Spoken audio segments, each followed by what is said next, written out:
nyatakan, namun begitu, ia adalah kenyataan yang syahid. Saya ingin lontarkan satu pertanyaan kepada Yang Berhormat Ketua Pembangkang. Berapakah jumlah gajah putih, projek gajah putih yang ditinggalkan oleh beliau sepanjang 8 tahun memerintah negeri Selangor selaku Menteri Besar? Belum cukup dengan siri-siri projek gajah putih yang pernah disebut oleh Yang Berhormat Kajang, pernah disebut oleh saya sendiri. Yaitu saya bagi contoh sepintas lalu, jalan cepat kaya, cepat mati, cepat maut di Crossban 4 hingga ke Sungai Haji Rorani 20.5 km. Jalan asal sudah ada, cuma diperbesarkan 20.5 km. Kosnya anggaran asal 60 juta.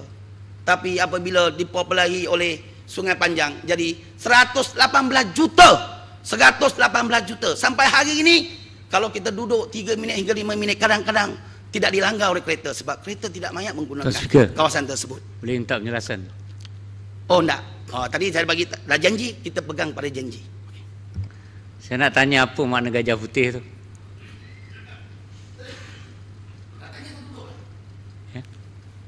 Saya nak tanya, tentu saya nak tanya kalau apakah sebab dinyatakan bahawa projek gajah putih itu adalah jalan Crossban tu. Saya tengok jalan Crossban tu telah menjana pertumbuhan ekonomi yang cukup baik. Jalan itu digunakan dengan begitu baik, ya, sebagai bukan saja jalan yang selalu digunakan, tapi digunakan sebagai jalan pintas apabila berlaku kesesakan, ya, di kawasan. Dan sebenarnya ini satu usaha yang telah berjaya menaikkan taraf kemudahan di kawasan luar bandar. Hari ini saya boleh beritahulah kalau saya ada 3 alternatif jalan untuk daripada tempat saya di Kota Selangor di Tanjung Karang ke Sabak Bernam. Boleh gunakan jalan utama, jalan Road 52 atau 55, saya tak berapa ingat. Iaitu jalan utama sekarang ni yang ada 4 lane yang telah dinaik taraf. Kalau dulu saya sebagai pernah jadi pegawai kerajaan tu mengambil masa 3 jam daripada Sabak Bernam Kuala Lumpur, hari ini dalam masa 1 jam setengah boleh sampai ke Sungai Besar. Yang kedua, kalau sesak macam masa cuti sekolah dan sebagainya, ada laluan yang digunakan untuk jalan tepi terusan dan ada juga laluan yang boleh gunakan sehingga sampai ke Batu 23 Sungai Subrung, ke jalan Kerang hingga Sabak Bernam. Kemudian dengan adanya jalan-jalan ini bukan saja ia meningkatkan kemudahan untuk penduduk-penduduk setempat, digunakan orang menggunakan melintas jalan itu, tapi jalan ini juga telah menaikkan nilai properti kawasan situ. Terdapat juga gerai-gerai dan kedai-kedai. Ada kedai-kedai istimewa, contohnya kalau nak makan selera ikan-ikan darat, pergilah ke tempat Farid 7. Kalau nak makan udang besar, pergilah ke Batu 23 Sungai Nibong. Saya rasa ini projek-projek yang baik dan projek gajah putih seperti yang dinyatakan oleh Sekencan. Itulah pertanyaan saya tadilah dan ulasan. Okey, terima kasih Sungai Buloh. Yang pentingnya perkara ini saya nyatakan tentang soal gajah putih, dia tidak mendatangkan impak ekonomi yang banyak kepada masyarakat setempat. Yang pentingnya jalan ini sekarang dijadikan jalan Formula 1 untuk merempit pada sebelah petang. Ramai yang maut di kawasan tersebut. Ini kenyataan tidak dapat disangkal. Ini kenyataan dari T yang sebenar. Tuan Speaker, seterusnya saya boleh tanya pasal kematian ini di sebelah jalan. Boleh tanya. Sudah cukup. Sudah cukup. Saya nak tanya berapa ramai orang yang mati di jalan Road 52 dibandingkan dengan jalan tu. Cukup. Rekod ini ada di. Saya dah bagi ruang banyak tadi untuk cakap, untuk mempromosikan udang dan sebagainya, cukup. Nanti kita sama-sama makan udang di situ. Terima kasih Sungai Buloh. Dan yang keduanya, projek Sungai Haji Rorani Marine Park yang asalnya 10 juta, kemudiannya jadi 9.8 juta, dan Sungai Burung pun dah terbang. Tak apalah, bagi dia terbang. 29.8 juta, itu projek yang kedua, gajah putih. Sebab tidak mendatangkan impak ekonomi yang banyak kepada kawasan setempat dan kepada negeri. Itu yang saya sifatkan gajah putih, White Elephant Project. Dan seterusnya, belum cukup dengan itu, baru-baru ini saya dikejutkan. Saya baca laporan audit di parlimen dan dibentangkan di sidang Dewan Negeri Selangor. Kita nampak satu lagi tinggalan yang mungkin dulu saya terlepas pandang. bangunan teater diraja Shah Alam yang menelan belanja sebanyak 43.84 juta siap pada tahun 2008 sehingga hari ini masih tidak dapat digunakan. Inilah antara contoh-contoh Gajah Putih. Jadi dalam konteks ini saya huraikan siapa yang lebih cekap dalam yang menjalankan kepincangan, cekap jalan menguruskan melakukan kepincangan. Siapa? Saya ingin oleh yang demikian saya ingin cadangkan.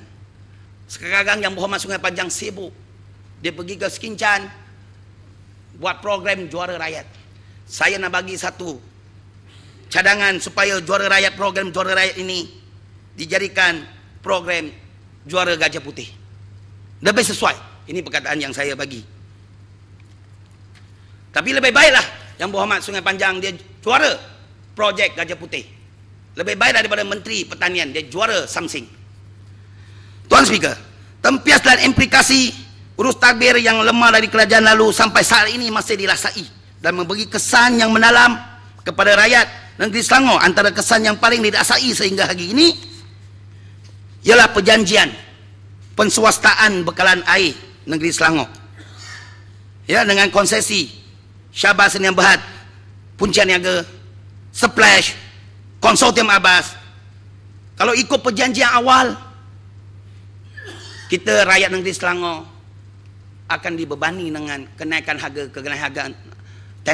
tarif harga air yang begitu tinggi. Sehingga tahun 2030, kalau ikut kenaikan dengan kenaikan 37, 25, 15-nya, air 1 meter padu pada tahun 2030 mencecah lebih RM3 1 meter padu. Pada ketiga itu rakyat negeri Selangor, sekiranya mereka tidak tukar kerajaan pada pilihan raya yang lalu, mereka, rakyat kita, anak kita pastinya akan menerima sengsara dan tempias. Di mana waktu itu anak kita, cucu kita, adik kita, mak kita, seluruhnya rakyat negeri Selangor kalau minum petro lebih murah daripada minum air. Di mana harga petro sekarang ini RON 95 hanya RM1.85.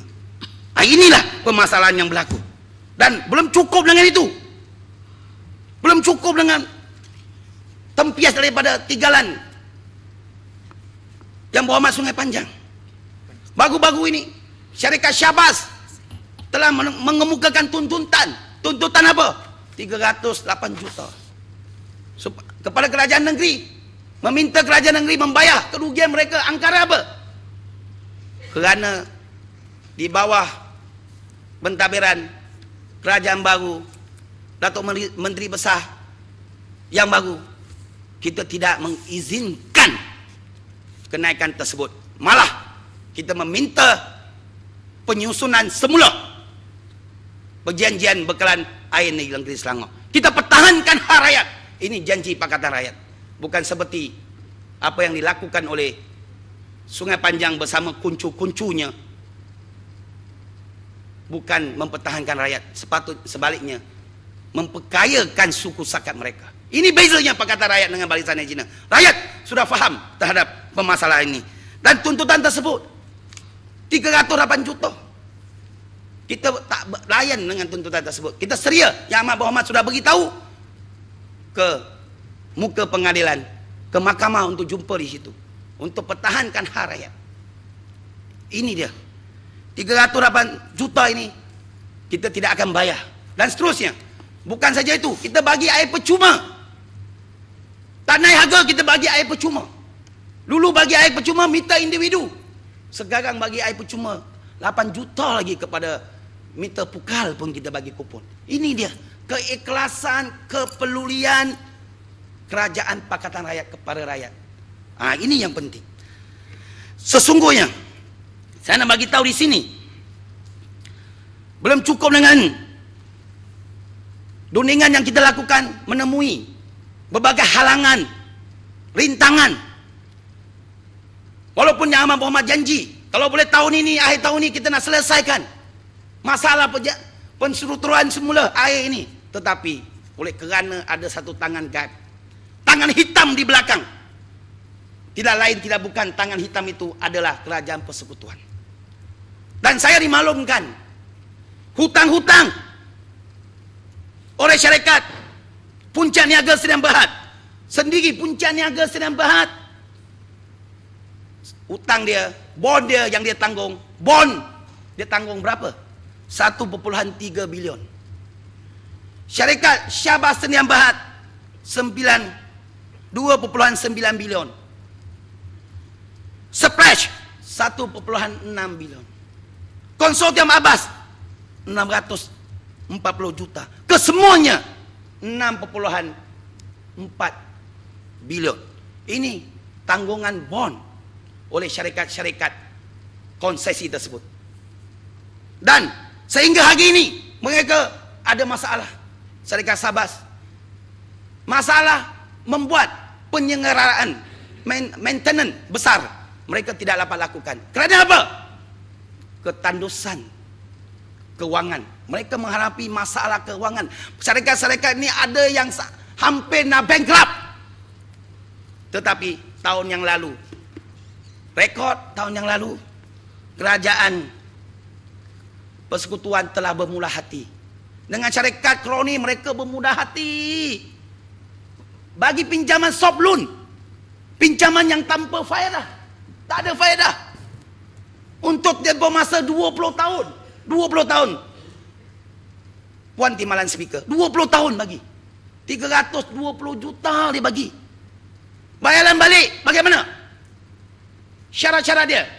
Tahun 5 tahun yang pertama tidak perlu bayar apa-apa pun. 10 tahun yang kemudian bayar 5 juta setiap tahun.